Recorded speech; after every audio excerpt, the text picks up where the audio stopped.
Uttarakhand assistant statistical officer के UK ASO का, उसमें सांख्यिकी का क्वेश्चन पेपर आपके द्वारा भेजा गया है।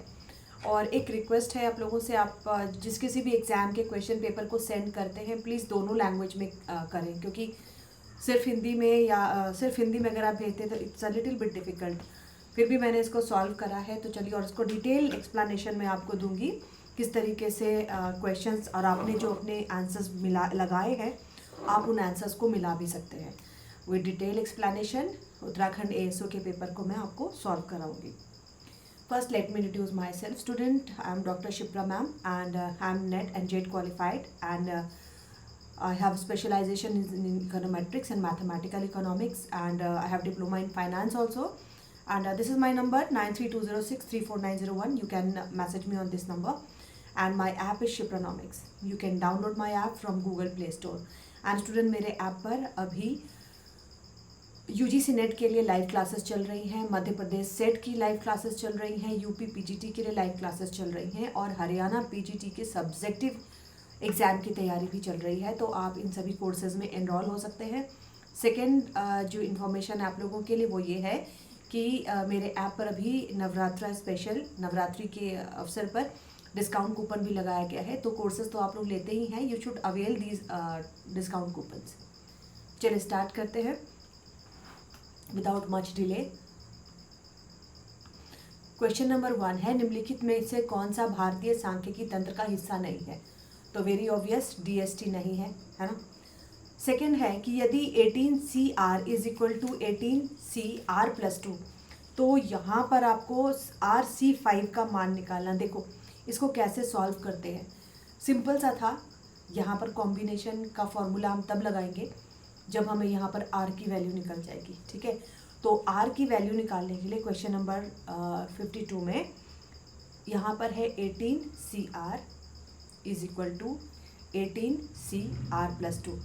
तो देखो ऊपर इधर भी 18 है, N की जगह 18 है, ठीक है, और R की जगह इधर R है और इधर R प्लस 2 है।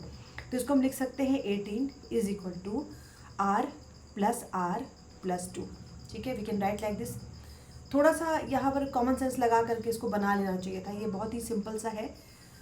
अब यहाँ पर देखो 18 इज इक्वल टू 2R, ठीक है, क्योंकि यहाँ पर 2R है, 2R प्लस 2, तो 2R should be equal to 16, then R की वैल्यू आ जाएगी 8, राइट। R की वैल्यू 8 आ गई। अब आपसे पूछा जा रहा है RC5 का मान निकाले। तो RC5 का मान निकालने के लिए कॉम्बिनेशन का फॉर्मूला लगाएंगे। कॉम्बिनेशन का क्या होता है?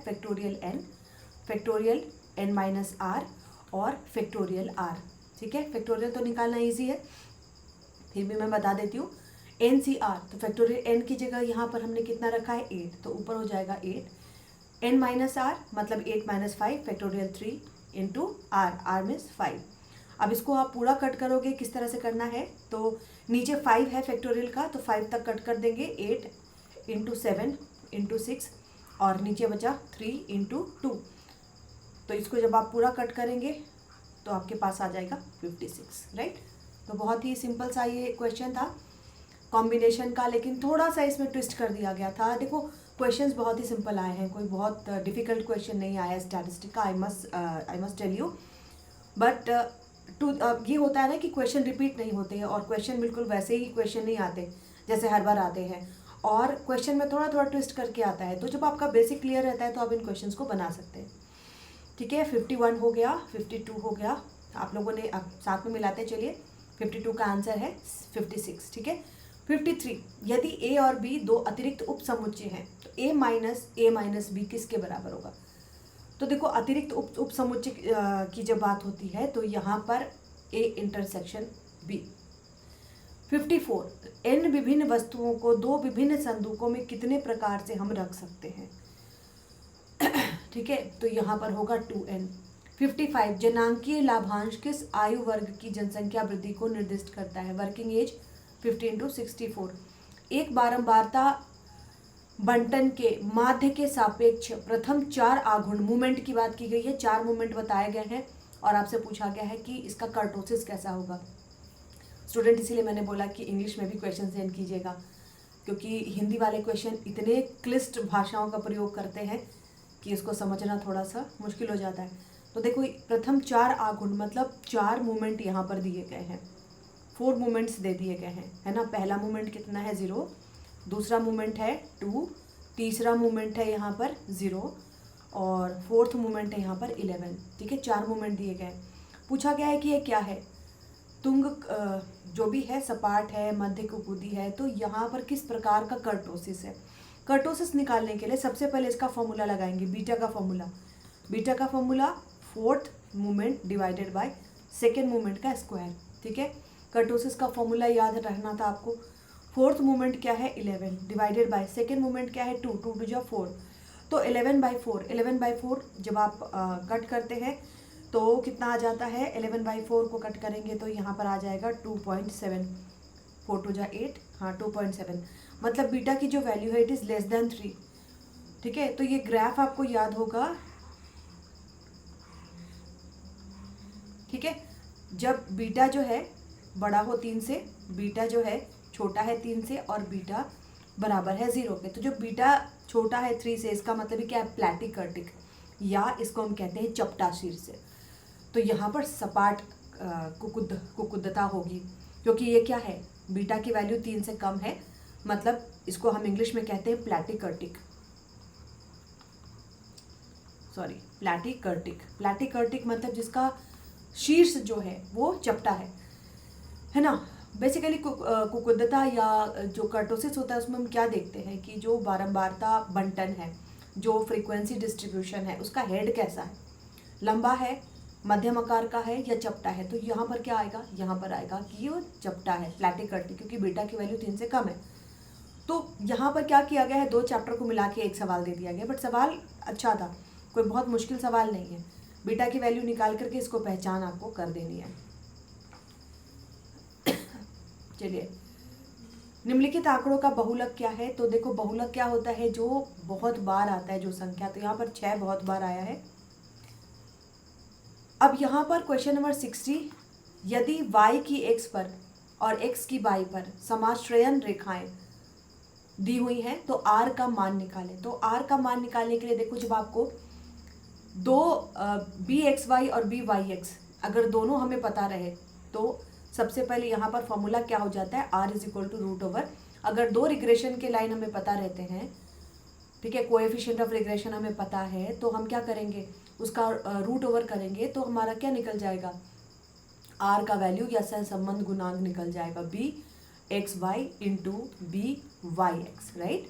अब यहाँ पर bxy कितना है 0.25 और byx कितना है 0.81, क्योंकि क्वेश्चन में ही दिया हुआ है ना, a माइनस bx और यहाँ पर भी a माइनस by। तो by जो हमारा ये byx और bxy दिया हुआ है ना, उसको निकाल करके अंडर रूट कर लेना था।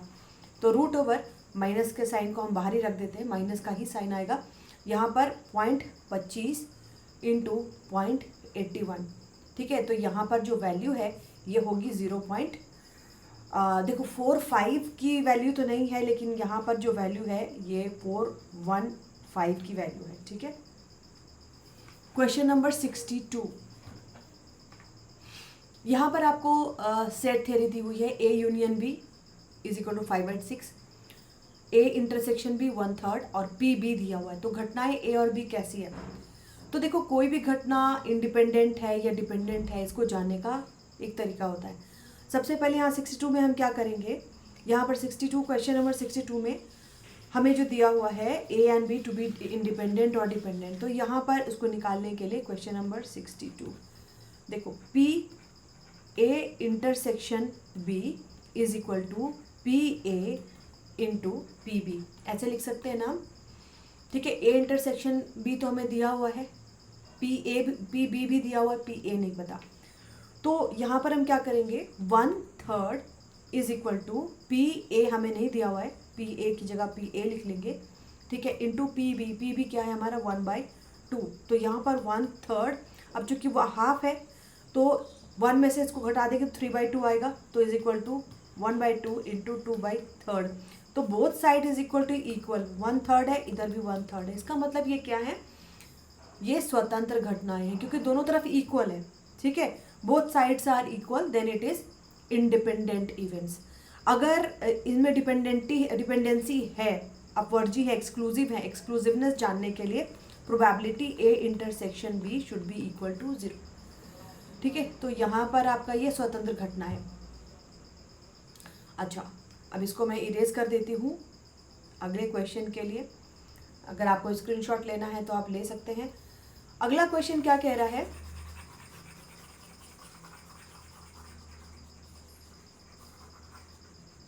देखिए क्वेश्चन नंबर 63। A, B और C जो है वो स्वतंत्र घटनाएं हैं।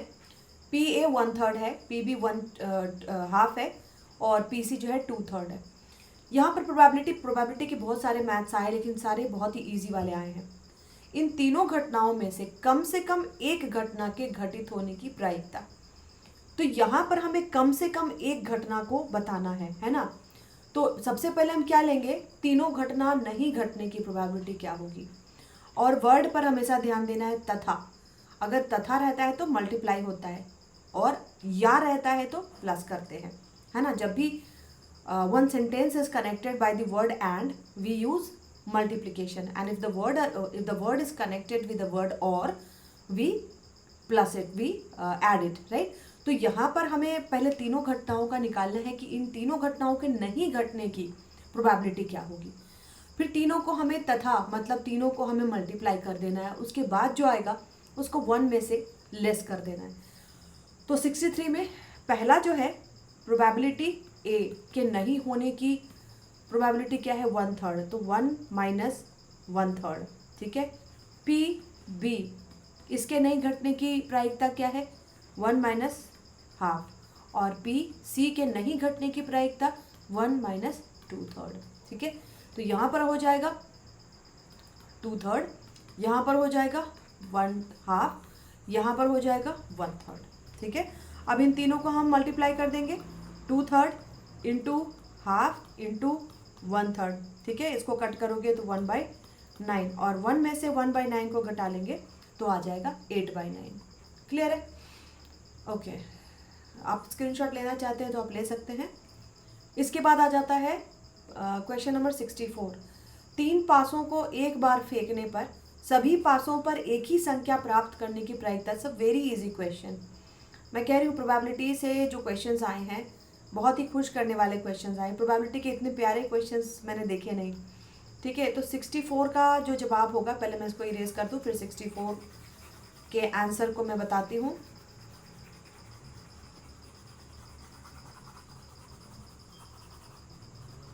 क्वेश्चन नंबर 64, देखिए प्रोबेबिलिटी क्या होता है, सैंपल स्पेस में कितना है ना। Probability event divided by probability sample space, total event कितना है और जो इवेंट पूछा जा रहा है वो कितना है। तो सबसे पहले आपको क्या करना है, आपको यहाँ पर 3 पासे एक बार फेंके गए, सभी 3 पासों पर एक ही संख्या प्राप्त होने की प्रायिकता। तो कुल संभव परिणाम कितने होंगे, कुल परिणाम कितने हो सकते हैं। 3 पासा फेंका गया है मतलब 6 इंटू 6 इंटू 6, ठीक है, तो 216। तो सैंपल स्पेस में 216 आया। अब इवेंट पूछा जा रहा है, इवेंट है कि सभी पासों पर एक ही प्रकार की संख्या। तो क्या हो सकता है कि जो पहला क्या है, तीनों पर 1 1 1 आए, ठीक है, या फिर तीनों पर 2 2 2 आए, या फिर 3 3 3 आए, या फिर 4 4 4 आए, या फिर तीनों पर 5 आए, या फिर तीनों पर 6 आए। बस इससे ज़्यादा तो हो ही नहीं सकता, है ना। तीनों पर एक ही संख्या मिले मतलब या तो तीनों पर एक ही आए, या तो तीनों पर 2 ही लिखा हो, या तो तीनों पर 3 ही लिखा हो, है ना। सेम संख्या तीनों पर आए। अब देखो इवेंट कितने बन रहे हैं, इवेंट बन रहे हैं पहला इवेंट, दूसरा, तीसरा, चौथा, पांचवा और छठा इवेंट। 6 तरीके के इवेंट है, मतलब probability of event 6 divided by sample space 216। इसको कट करोगे तो 1/36, है ना। इजी, बहुत ही इजी क्वेश्चन था ये। और खासकर पासों वाला जो क्वेश्चन आता है, या कॉइन वाला क्वेश्चन आता है, कार्ड वाला क्वेश्चन आता है प्रोबेबिलिटी पर, तो these are very simple question.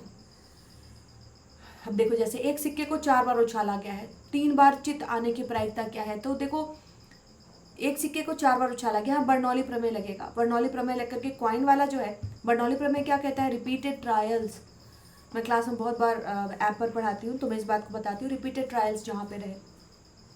तो एक सिक्के को 4 बार उछाला गया है, क्वेश्चन नंबर 65, ठीक है। क्वेश्चन नंबर 65, एक सिक्के को 4 बार उछाला जाता है, ठीक 3 बार चित आने की प्रायिकता क्या है? तो यहाँ पर बाइनोमियल डिस्ट्रीब्यूशन लगेगा।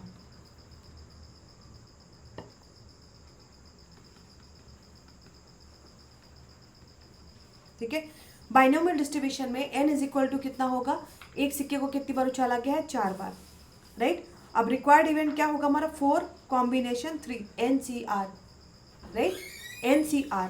और probability of success half, probability of failure half, और R की जगह यहाँ पर 3, n-R, तो यहाँ पर 1। अब इसका कॉम्बिनेशन आप निकाल लोगे, 4 कॉम्बिनेशन 3, ठीक है, और हाफ को 3 बार और इसको 1 बार। इसको करने पर आपको जो जवाब आएगा वो आएगा 1/4, ठीक है। इसको सॉल्व कर लीजिएगा, कॉम्बिनेशन का फॉर्मूला लगा लीजिएगा, और 1/2 को 3 टाइम्स लिख लेंगे इंटू 1/2। तो बहुत ही ईजी है ये, बर्नौली प्रमेय से बनेगा। नेक्स्ट है, आप स्क्रीनशॉट ले सकते हैं इसका। नेक्स्ट है, 2 प्रेक्षणों का समांतर माध्य और गुणोत्तर माध्य दिया हुआ है। तो प्रेक्षण का मान्य क्या होगा? देखो, ये देखने में क्वेश्चन बहुत सीधा है, बहुत सिंपल सा दिख रहा है, लेकिन ये इतना सिंपल है नहीं, थोड़ा सा लंबा प्रोसीजर इसका चलता है। तो इसमें टाइम आपको कम से कम 1.5 मिनट तो लग गया होगा इसको सॉल्व करने में, बिकॉज इसमें क्वाड्रेटिक इक्वेशन भी शामिल हो जाएगा। क्वेश्चन को देखते ही पता चल जाता है कि इसमें आंसर क्या होना है ना। मैं हमेशा कहती हूँ, क्वेश्चन में ही आंसर छिपा होता है, देखने वाली नज़र होनी चाहिए, ठीक है।